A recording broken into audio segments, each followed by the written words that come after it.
Today marks 1674 day of day lessons, day reflections. And today I speak about one word, and this is a beautiful word, and it's virtue. Virtue. What do you think when you hear the word virtue? Because I think that there is a lot of truths about virtue that sometimes we do not reflect on. So today I'll share seven truths that we need to consider about virtues, because I think that virtuous person is a great person. But I think that we need to understand what virtue truly means, how to live virtuous life. Because sometimes person could seem virtuous, but that person is not virtuous, is a person who actually wants to create image of virtuous, but it actually is not. So today we'll share seven truths that we need to consider about virtue. Now, number one is most people are good because life hasn't tested them hard enough.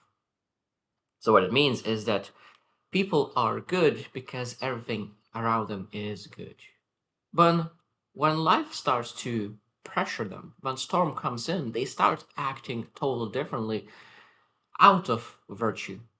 So that means that it might be that a person is good because everything in his life is good. But when life is not good, they are not good either. So that means sometimes you can look into a person who is doing great and it seems virtuous. But life when life tests it, their virtue disappears. Another angle of the same thing is that a person who doesn't have a thought about something is not virtuous. For example, if a person who looks at a woman lustfully, if he doesn't have a thought of lust, it might be that he has no virtue in that. A person who has a thought but he chooses to really look away and not to think about it, not to ponder on it, that's a virtue. I think that we need to understand that virtue is when you have a choice and you choose not to. And that's the virtue.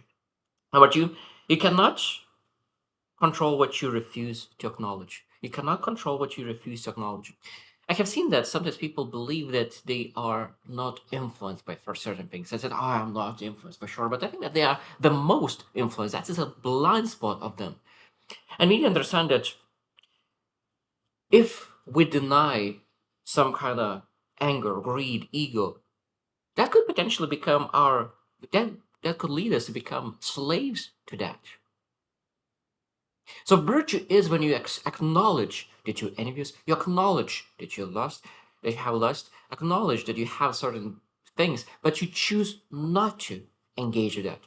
You have tendencies, like every single person I have tendencies in negative things, but they choose to really go to the right way. And I think that's one thing is that at the beginning of life might be that anger, that envy, that it could be that it's a big part of the life. But when you grow and grow and grow, it will be smaller and smaller and smaller until it will become a minimal part of your life. But it will be just minimal. But I think that that's part of life, and that's part of being virtuous. When you have a piece and you still choose the right path.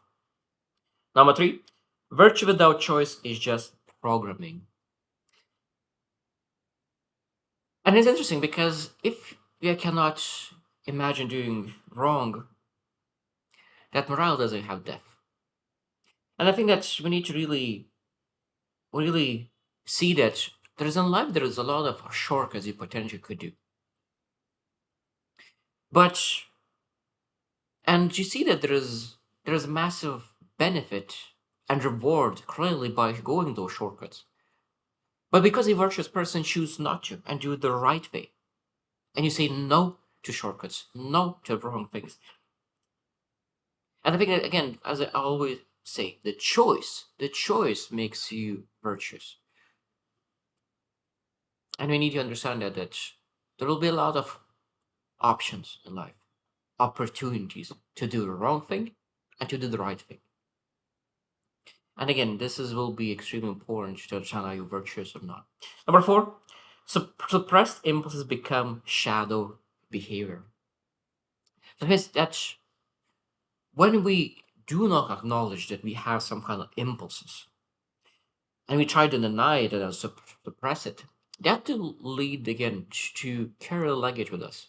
And that luggage is really not benefiting us at all. So we need to learn how to acknowledge them, accept them, and really make a choice that is benefiting our life. So that means that rather than suppress it and no, this is not who I am. This is I don't have that kind of thoughts. I'm not that kind of person.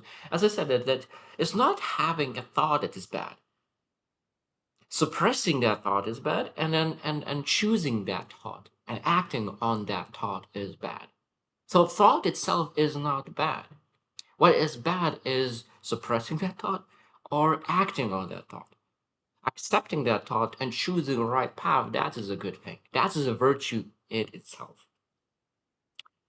Because otherwise, if we suppress that, we could potentially lead to manipulation, hidden resentment, all the negative emotions that could come out of it.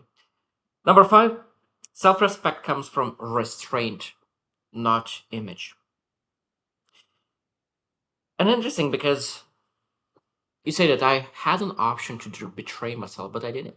And again, it's all about choice to restrain yourself. And then the most important part about restraining ourselves is when nobody is looking. That is the most important part of to restrain yourself, because otherwise, when you restrain on yourself only when people are watching, when people are around, when you get acceptance and validation from other people, that's the only one time when you restrain yourself. That's not a virtue. As I say, that's an image management of yourself. So that means we need to learn how to restrain ourselves, not because others praise you, but because you praise yourself internally. You validate, you accept yourself, you're proud of yourself. And that's why you do it, because you know that this is the right thing to do. This is a virtue, and I'm a virtuous person, and this is my identity, and I choose to do the right thing. This is your standard. Number six, a weak person avoiding conflict is not peaceful. Again, a weak person avoiding conflict is not peaceful.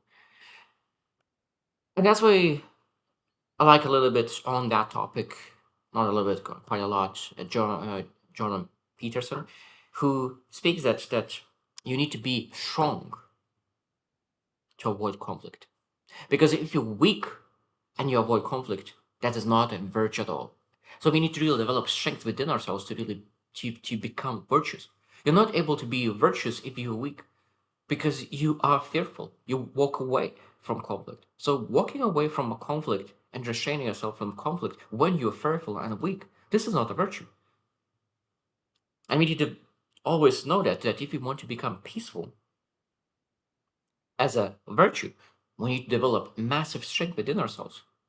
We need to develop ourselves, we grow ourselves, and the more we grow ourselves, the more virtuous we have become, because we're able to choose. When you see that you are much, much stronger than someone else, and you could potentially enter into a conflict, and you most likely win the conflict, but you choose peace over that. That's where the virtue is, and that's where developing the strength within you is extremely important. Because the more strength you develop, the more virtuous you're able to become.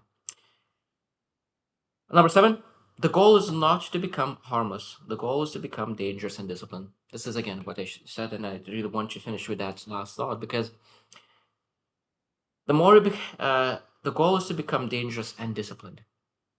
Discipline in managing your emotions, discipline in doing the right thing, discipline in making right choices. And I think that is the most beautiful thing when you really develop a strength within you, and you know that you have massive, powerful strength within you, and you said it, okay, I will use that strength only for the right things. Because when you have more strength, you potentially have more influence, you have more friends, you have more resources, and because of that, you potentially have more options, more opportunities to shortcuts, to do wrong thing, to have, and with everything, with all the negative things in life, even with lust. When you have more strength, you have potentially more options. Now you can become more lustful because of that. That means that when you develop strength, it might be that you will need to become more virtuous. Otherwise, you will go to the wrong direction. And that's why, like power, when you get power, it's reveal who you truly are.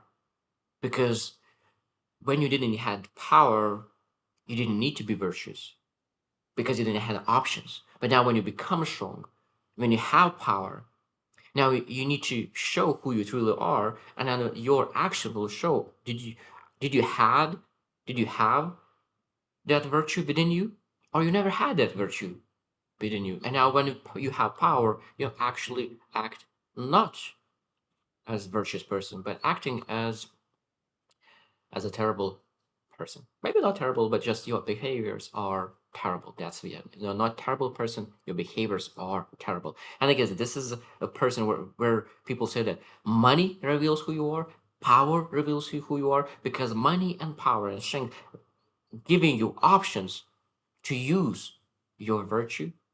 And if you don't have it, of course, that will lead to terrible behavior. And if you have it, of course, you will be able to praise yourself. We're not looking for image management. We're not looking for other people validation. We're looking to praise ourselves because that's the most important regarding virtue. So I hope you choose to win and see you tomorrow.